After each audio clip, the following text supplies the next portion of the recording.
سعودی ولیعہد شہزادہ محمد بن سلمان نے اس مہینے میں خلیج کا دورہ مکمل کر لیا ہے، لیکن ان کا سفر جاری ہے۔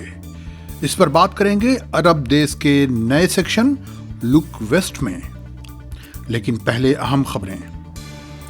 آج جمعہ کا دن اور دسمبر کی 24 تاریخ ہے۔ عرب دیس کی خبریں سننے والوں کو فیض الحق کا سلام۔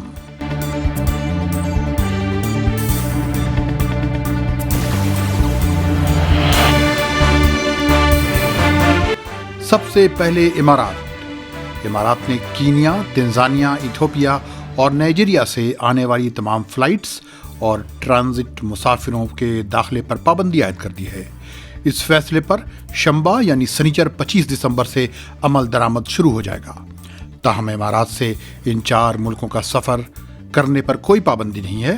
جن لوگوں نے ان ملکوں سے امارات کا سفر کرنا ہے، انہیں ملک میں داخلے سے قبل 14 دن تک کسی اور ملک میں گزارنا ہوگا۔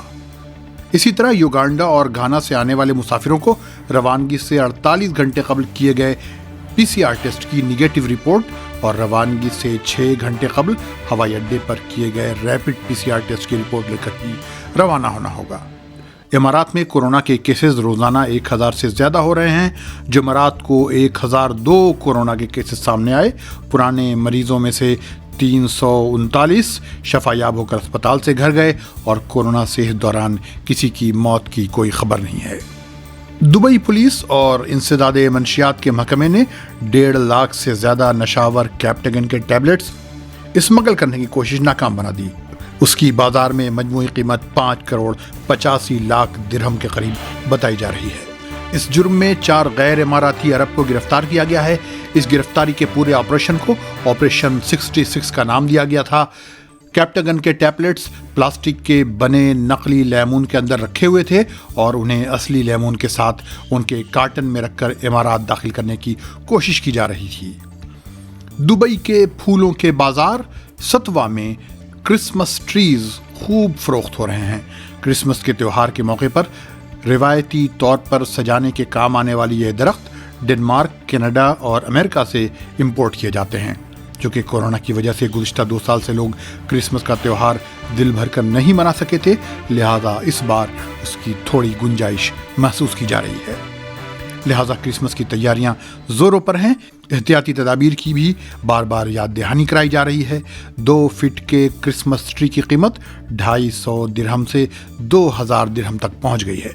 اب سعودی عرب میں جمعرات یعنی 23 دسمبر کو کورونا کے 287 کیسز سامنے آئے اور 113 لوگ شفا یاب بھی ہوئے۔ اس دوران کورونا سے ایک موت بھی واقع ہوئی۔ 35 لوگوں کی حالت سیریس بتائی جا رہی ہے۔ مکہ مکرمہ میں ہیرا پبلک ہاسپٹل کی طرف جانے والی سڑکوں پر ضابطے کے خلاف بنائے گئے کار واش کی فیسلٹیز بند کر دی گئی ہیں اور یہ جگہ کار پارکنگ کے لیے استعمال کی جا رہی ہے۔ اگر آپ یہاں کار 1 گھنٹے کے لیے کھڑی کرتے ہیں تو کوئی کرایہ ادا نہیں کرنا ہوگا، لیکن اگر آپ اس کے بعد مزید 1 گھنٹہ کار کھڑی کریں گے تو اس کا کرایہ 2 ریال ہوگا۔ ریاض پولیس نے 6 یمنیوں کو لوگوں کے ساتھ لوٹ پاٹ کرنے کے جرم میں گرفتار کیا ہے۔ ان 6 میں سے 3 یمنی مقیم اور 3 غیر قانونی طریقے سے ملک میں دراندازی کرنے والے یمنی ہیں۔ سعودی حکومت کے اعداد و شمار کے مطابق اس سال 9 مہینوں کے درمیان یعنی جنوری سے ستمبر کے بیچ 7 لاکھ غیر ملکیوں نے نوکریاں گنوائیں اور اپنے وطن واپس ہو گئے۔ سعودی عرب میں اس وقت 80 لاکھ 24 ہزار غیر ملکی مرد اور 10 لاکھ 2 ہزار غیر ملکی عورتیں کام کر رہی ہیں۔ سعودی حکومت کی کوشش ہے کہ مختلف سیکٹرز میں زیادہ سے زیادہ سعودیوں کو ملازمتیں دی جائیں تاکہ ان کے درمیان بے روزگاری کم ہو سکے۔ اب چلتے ہیں کویت میں کام کرنے والے 38 سالہ بھارتی مزدور نے لیبر کیمپ میں پھانسی لگا کر خودکشی کر لی۔ المحبولہ میں پولیس کو اطلاع ملی تھی کہ ایک بھارتی نے اپنی رہائش گاہ میں چھت سے ایک رسی لٹکا کر خودکشی کر لی ہے۔ اس نے رسی کا ایک سرا چھت میں اور کرسی پر کھڑے ہو کر دوسرا سرا اپنی گردن میں باندھا اور کرسی کو دھکا دے دیا اور اس طرح اس نے جان دے دی۔ کویت میں غیر ملکی کو گرفتار کیا گیا ہے۔ اس پر الزام ہے کہ وہ ڈینٹسٹ بن کر 3 سال سے کام کر رہا تھا، جبکہ اس کے پاس اس طرح کی کوئی ڈگری نہیں تھی۔ کویت کے طریق بد میں ایک کارخانے کی پارکنگ میں آگ لگ گئی۔ جب تک اس پر آگ بجھانے والے عملے نے قابو پایا، وہاں کھڑے کیے گئے 3 ٹرک کوئلہ ہو گئے۔ تاہم کسی کے زخمی ہونے کی کوئی اطلاع نہیں ہے۔ سلطنت عمان میں 55,000 لوگوں کو کورونا کی ویکسین کی تیسری ڈوز دی گئی ہے۔ ہیلتھ منسٹری کے مطابق اب تک عمان میں 31 لاکھ لوگوں کو کورونا ویکسین کی دونوں ڈوز دی جا چکی ہے، یعنی یہ تعداد پوری آبادی کا 93% ہے۔ جمعرات کو عمان میں کورونا کے 46 نئے کیسز سامنے آئے ہیں، تاہم کسی کی موت واقع نہیں ہوئی ہے۔